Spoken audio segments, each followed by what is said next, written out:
सबों को यीशु सहाय। Praise the Lord. जय मसीह की। Stewards of God's mysteries Bible study में आपका स्वागत है। आज हमारे अध्ययन का विषय है how to make a difference. पहला कुरिन्थी अध्याय 9 और उसके 24 और 25 पद को हम सबसे पहले पढ़ेंगे, जहाँ इस प्रकार लिखा है, क्या तुम नहीं जानते कि दौड़ में दौड़ते तो सभी हैं, परंतु पुरस्कार केवल एक ही को मिलता है। तुम भी इस प्रकार दौड़ो कि जीत सको। खेल प्रतियोगिता में भाग लेने वाला प्रत्येक खिलाड़ी सभी प्रकार का संयम रखता है। वह तो नष्ट होने वाले मुकुट की प्राप्ति के लिए यह सब कुछ करता है, परंतु हम नष्ट न होने वाले मुकुट के लिए करते हैं। Praise the Lord. यहाँ एक सांसारिक खेल प्रतियोगिता में भाग लेने वाले खिलाड़ी के विषय में हमें उदाहरण मिलता है। एक धावक या एक स्पोर्ट्स पर्सन विजयी होने के लिए कितनी मेहनत करता है, उसके विषय में एक जरा उदाहरण हमें यहाँ दिया गया है। और हम जानते हैं, यदि आपने कुछ मशहूर खिलाड़ियों के साक्षात्कार को देखा होगा, सुना होगा, पढ़ा होगा, तो हम यह जानते हैं कि वो कितनी मेहनत करते हैं। जैसे कई ऐसे खिलाड़ी हैं जिन्होंने कितने वर्षों से जंक फूड या सॉफ्ट ड्रिंक्स का सेवन ना किया हो। वे नियमित रूप से कठिन परिश्रम करते हैं, बहुत रिगरस ट्रेनिंग करते हैं, चाहे मौसम कैसा भी हो, चाहे दिन कैसा भी हो। केवल खेल के जगत में ही नहीं, बल्कि दूसरे क्षेत्रों में भी जब कोई एक्सेल करता है, जब कोई बहुत अच्छा करता है, अच्छा प्रदर्शन करता है, तो हम उसके बैक स्टोरी में, उसके बैकग्राउंड में इस बात को पाते हैं कि उन्होंने बहुत कड़ी परिश्रम की है। जैसे कि हमारे देश में जो सबसे कठिन समझी जाने वाली परीक्षा है यूपीएससी की परीक्षा, यदि हम उसके एग्जामिनीज को देखें, उसके परीक्षार्थियों को देखें, तो हम पाएंगे कि उन्होंने कितनी मेहनत की है, कितना कड़ा परिश्रम किया है। और कई लोग ऐसे भी होते हैं जो पहले बार में सफल नहीं होते, लेकिन वो फिर भी हौसला नहीं खोते, उनका साहस नहीं टूटता, बल्कि वो दुगने उत्साह से फिर तैयारी करते हैं, ज्यादा मेहनत करते हैं, तब तक करते हैं जब तक वे सफल नहीं हो जाते। और इस तरह के कई सारे उदाहरण बहुत सारे क्षेत्रों में हमें देखने को मिलेंगे।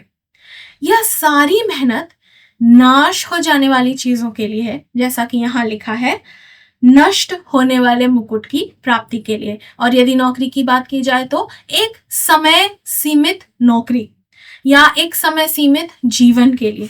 लेकिन प्रभु का धन्यवाद हो कि हम जो परिश्रम करते हैं वो इसलिए करते हैं कि हमें एक कभी ना नष्ट होने वाला मुकुट दिया जाए। Praise the Lord. अगर हम पहला कुरिन्थी अध्याय 3 और उसके 13 और 14 पद को पढ़ें तो वहां इस प्रकार लिखा है, तो प्रत्येक मनुष्य का कार्य प्रकट हो जाएगा, वह दिन उसे दिखाएगा, क्योंकि वह दिन अग्नि के साथ प्रकट किया जाएगा, और वह अग्नि ही प्रत्येक मनुष्य के कार्य को परखेगी। यदि किसी मनुष्य का निर्मित कार्य जो उसने किया है स्थिर रहेगा, तो उसे प्रतिफल मिलेगा। यह प्रतिफल उसी कभी ना नष्ट होने वाले मुकुट के विषय में कहा गया है।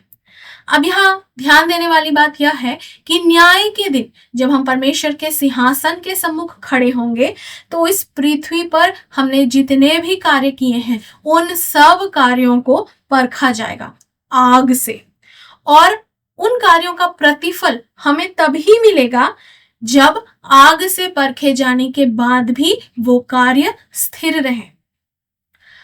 अब सोचते हैं हम कि ये कौन से कार्य हैं जिन्हें परखा जाएगा। आत्मिक काम तो है ही, जैसे प्रार्थना करना, वचन पढ़ना, परमेश्वर की स्तुति करना, संगति में सहभागी होना, प्रभु के लिए गवाही देना और एक गवाह का जीवन जीना, और जितनी सारे आत्मिक काम है वो तो बिल्कुल ही है। लेकिन यह सारे जो काम है ये उन कार्यों को भी इंगित करते हैं जो हमारे प्रतिदिन के जीवन में शामिल हैं।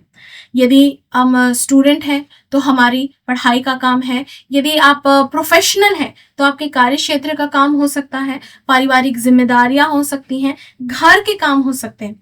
ये सारे काम इसलिए ठहराए गए हैं कि हम उन्हें करें, और जैसे तैसे नहीं बल्कि बखूबी करें, और जैसा लिखा है निर्विवाद करें, बिना कुड़कुड़ाए करें, धन्यवाद के साथ करें। तो हम अपने विषय में थोड़ा रिफ्लेक्ट करें। Did I work to the best of my ability today, यानी कि क्या मैंने अपनी योग्यता के अनुसार अपना सर्वश्रेष्ठ अपने हर काम में, अपनी जिम्मेदारी में दिया है या नहीं दिया है।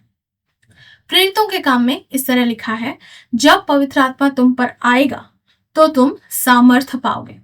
ये सामर्थ केवल चिन्ह, चमत्कार या आश्चर्य कर्मों के लिए अवेलेबल नहीं है, बल्कि ये हमारे व्यक्तिगत दैनिक जीवन के लिए भी परमेश्वर ने उपलब्ध कराई है, कि हम अपनी योग्यता के अनुसार अपना सर्वश्रेष्ठ दे सके उन सारे क्षेत्रों में जो परमेश्वर ने हमारे जीवन में ठहराया है, जो परमेश्वर ने हमारे जीवन में खोला है।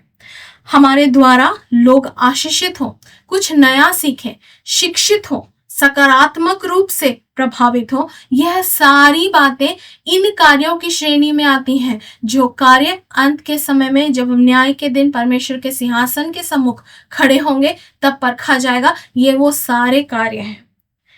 Every one of us has been given the power to make a difference and we must use it to make that difference। यानी कि हम हर एक जन जो परमेश्वर को जानते हैं, हमें यह सामर्थ्य दी गई है कि हम अपने जीवन के द्वारा एक अंतर ला सकें, to make a difference, to be the difference.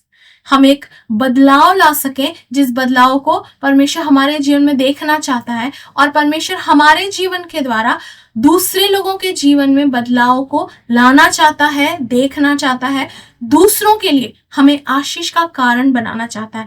सिर्फ आत्मिक बातों में नहीं, बल्कि हमारे प्रतिदिन के जीवन में, हमारे दिनचर्या में, हमारे प्रोफेशनल लाइव्स में, हमारे पारिवारिक जीवन में, हमारे और दूसरे सामाजिक कार्यों में, सब बातों में, ताकि परमेश्वर की महिमा हो। और जैसा कि लिखा है कि हम ऐसा काम करें कि जब लोग हमें देखें तो हमारे भले कार्यों को देखकर उस परमेश्वर की महिमा करें जो स्वर्ग में है।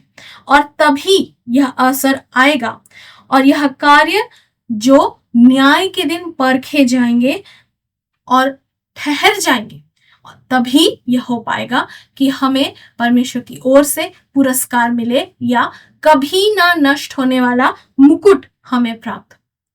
तो हम इस बात पर ध्यान दें, if I made a difference today और नॉट। प्रभु हमारी सहायता करे to be the difference, to make the difference, यानी कि बदलाव लाने के लिए, बदलाव होने के लिए पवित्र आत्मा हमें सामर्थ्य देगा। पवित्र आत्मा जब हमारे साथ है, हमें दिया गया है, तो वही हमें बताएगा कि हमें क्या करना चाहिए, और प्रभु ही हमारी सहायता करेगा कि हम अपने साथ साथ दूसरों के लिए भी आशीष का कारण बन सके, दूसरों के जीवन में भी हम एक सकारात्मक बदलाव ला सकें। Praise the Lord. प्रभु आपको आशीष दे।